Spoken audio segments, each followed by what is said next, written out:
بسم الله الرحمن الرحیم. شروع کوم په نامه د خدای چې ډیر مهربان او رحم کوونکی. قدرمنو لیدونکو د ژوند پړاوونه د خپرونې مینوالو، تاسې ګورئ چې موږ یو ځل بیا تنګې توخچې ته راغلي یاستو چې دغه ساحه د بېسودو ولسوالۍ مربوط دی. دلته موږ یو خپرونه چمتو کړې وه د یوسف جان او د یوسف جان د کورنۍ چې د شرق راډیو تلویزیون له لارې نشر شو او زموږ ټولو هغه شتمنو سواندو هیوادوالو دغه خپرونه ولیده. زموږ ډیری هیوادوال راغی او دغه کورنۍ سره د نږدې نه یې ولیده او دوی ورسره خپلې مرستې ترسره کړې. بعضې خلکو موږ ته مرستې وسپارلې، موږ راغلو دغه کورنۍ ته هم هغه مرستې وسپارلې چې د هغه مرستو کلیپونه د شرق راډیو تلویزیون له لارې نشر شو او تاسې ولیده. نن بیا هم د دسلامیک رئیلیف جلال آباد لخوا دغه کورنۍ سره د ژمني توکو او د دې ترڅنګ د پخلنځي د اشپزخانې لپاره د لوښو مرسته هم ترسره شوه. راځئ چې دغه کورنۍ سره د نږدې نه وګورو او دغه د اسلامیک ریلیف جلال آباد دغه مرستې دیو ته وسپارو په دې هیله چې بیا هم موږ سره پاتې شي او د ژوند پړاوونه تر پایه پورې وګورئ.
قدرمنو لیدونکو د ژوند پړاوونه د خپرونې مینوالو تاسې ګورئ چې د اسلامیک ریلیف جلال آباد دغه مرستې مو دغه کورنۍ ته وسپارلې. د دغې کورنۍ هغه واړه واړه ګلالي ماشومان، همدارنګه یوسف جان او د یوسف جان هغه کډه او هغه خوراکۍ هم دلته ولاړه ده.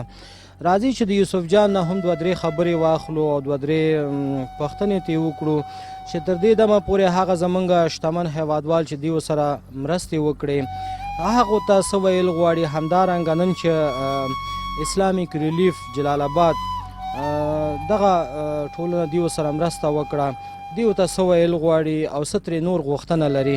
که ته ووایې چې دغه ورونو نه نور څه غوښتنې لري نن چې دغه د تاسې سره دغه د ژمني توکو همدارنګه د اشپزخانې لپاره هغه مرستې ترسره شوې د اسلامیک ریلیف جلال آباد لخوا څه ویل غواړي؟ زه سلام اچوم. بعد سلام وایم د شرق راډیو تلویزیون نه موږ مننه کوو چې زموږ پوښتنې وکړو، زموږ د غریبو پوښتنې ته راغله او بل دغه ورونه چې کوم یې وراله دلته زموږ لیدنه وکړله او موږ سره دغه کومک وکړو. موږ ته نه دا خواست دی چې همدغسې لړۍ دا دوام ولري، نورو غریبو سره نورو ډېر مستحقه شته په افغانستان کې. اوس اول دا ځای ما سره کومکونه وکړو، موږ ته نه یو جهان مننه کوو. د شرق راډیو تلویزیون نه موږ مننه کوو چې راله او زموږ پوښتنې وکړله. ژوندی اوسئ. قدرمنو لیدونکو د ژوند پړاوونه د خپرونې مینوالو زمونږ یو ورکوټی ورور چې کله دې نه ما خپرونه چمتو کوه نو ډېر په چغو وه. د شپې لخوا زما ساه بندېږي او زه ساه نشم اخیستی او ډېر په چغو وه. د دې نه 2-3 خبرې اورو چې دا څه ویل غواړي.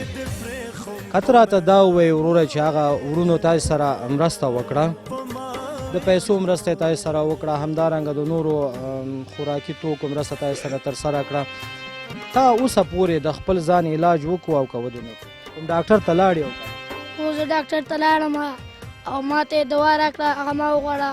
زه ورسره خدای پاک روغتورونه ښه کوي او زموږ د ټولو هیوادوالو د ماماګانو کاکاګانو سره ډېره ډېره یو جهان مننه. او زه غواړم چې نور موږ سره کومک وشي چې زه خپل علاج په جګو جګو ډاکټرانو وکړم. ژوندی اوسې. قدرمنو لیدونکو د دغه ورور خبره تاسې واورېده چې زه نور هم غواړم چې ما سره مرستې وشي تر څو زه یو ښه نه ښه ډاکټر ته لاړ شم. د نورو ورونو غوندې د نورو هیوادوالو بچیو غوندې زه هم یو صحتیابه ژوند ولرم، مکتب ووایم او دغه ټولنې ته خدمت وکړم. قدرمنو لیدونکو د ژوند پړاوونه د خپرونې مینوالو زموږ د هیله خیره ټولنې بنسټګره شاله شایق چې دغه ټولنه مسؤله دی، راځئ چې دغه خوراکۍ نه پوښتنې وکړو، دغه خوراکۍ نه یو څو خبرې واورو چې زموږ د دغه هیله خیره ټولنې بنسټګره بنیادګزاره شاله شایق ته څه ویل غواړي او څه غوښتنې ترې لري.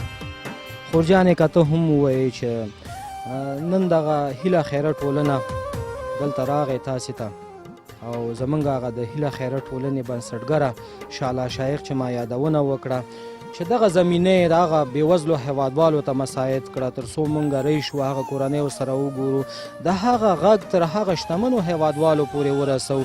څه ویل او څه غوښتنه ترې لري؟ زه خور نه ډېره مننه موږ کوو. خدای پاک دې دواړو جانو په ښه باندې ورته راولي چې د هر غریب دپاره یې دا خپرونه دغه کړې ده، چمتو کړې ده. خدای پاک دې هغه دنیا ښایسته کوي، دا دنیا خدای پاک ښایسته کوي ستاسو سره هم ټولو مسلمانانو سره. او خدای پاک دې د هغو چارو په ښه باندې روان کړي چې موږ سره دا کومکونه او دا هر مسکین هر فقیر سره خدای پاک دې دواړو جان په ښه باندې راولي. او دې خور نه ډېره مننه کومه چې دا خپرونه جوړه کړې ده او د هر غریب پوښتنه کوي. خدای پاک دې دواړو جان په ښه باندې راولي. ستاسو ټولو نه هم مننه. خوشحاله اوسئ. خورکۍ که ته هم راته ووایې چې نن دغه د اسلامیک ریلیف جلال آباد لخوا تاسې سره دغه د خوراکي توکو مرسته ترسره شوه، څه ویل غواړې خورکۍ هغې ورته؟ د دوی نه د دې ماماګانو کاکاګانو څخه ډېره مننه کوم چې موږ سره دا کومک کړلو او مننه کوم د هغه چا نه چې موږ سره کومک کړی دی. او موږ دغه ستونزه لرو چې موږ دلته د شپې یېرېږو، موږ سره د ځای مرسته وکړي. موږ د شپې دلته ډېر ډارېږو، هره شپه موږ سملو یو اوس به چې راځي موږ به اوس به چې راځي موږ یېرېږو دلته د شپې. موږ سره باید د ځای مرسته وشي. خوشحاله اوسئ. قدرمنو لیدونکو په خپرونه کې هم ما تاسو ته یادونه کړې وه چې دغه ځای تاسو ته معلوم دی چې کونړ جلال آباد لویه لاره تر سیمه دغه کورنۍ دلته ژوند کوي چې دغه یو داسې یو ساحه دی چې دلته داسې یو ښه اطاق نشته دی، چاردیوالي نشته دی. خوراکۍ وویلو چې موږ د شپې لخوا دلته یېرېږو په دې هیله چې د دغې خوراکۍ اواز زموږ هغه د کډوالو چارو ریاست اورېدلی وي، همدارنګه زموږ هغه نورو مسؤلینو هم اورېدلی وي چې د دغسې بېوزلو کورنیو مسؤل دی.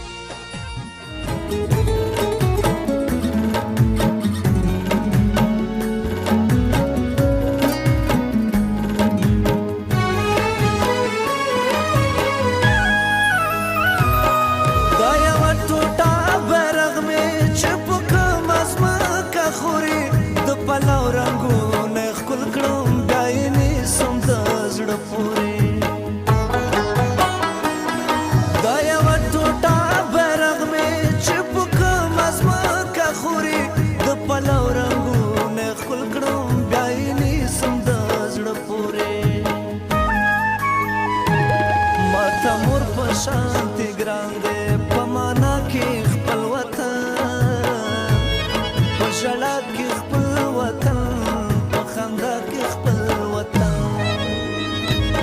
څومره خوږ څومره عزیز دی په دنیا کې خپل وطن، په ژړا کې خپل وطن، په خندا کې خپل وطن، په ژړا کې خپل وطن، په خندا کې خپل وطن.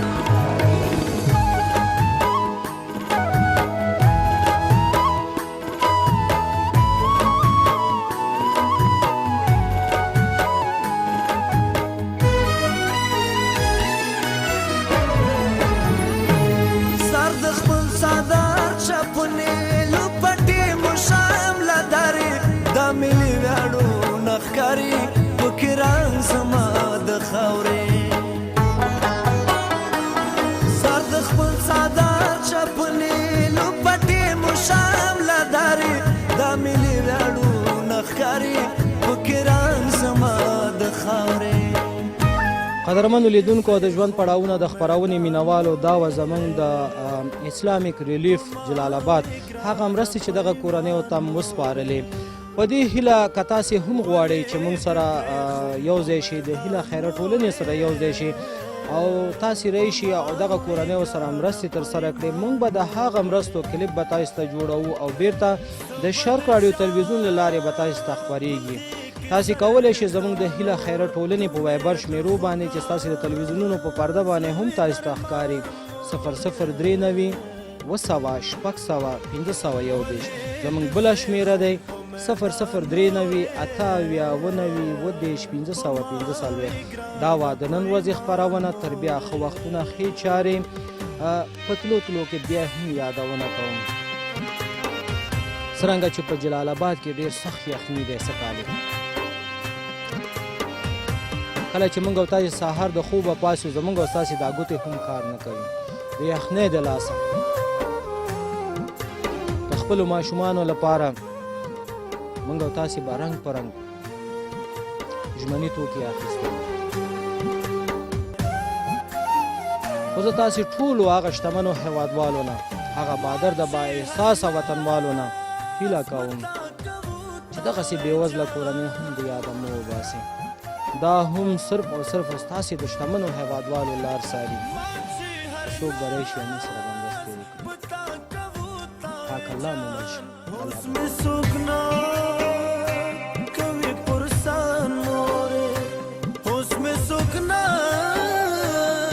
د غریبو لاسنیوی د ټولو مسؤلیت او دنده ده.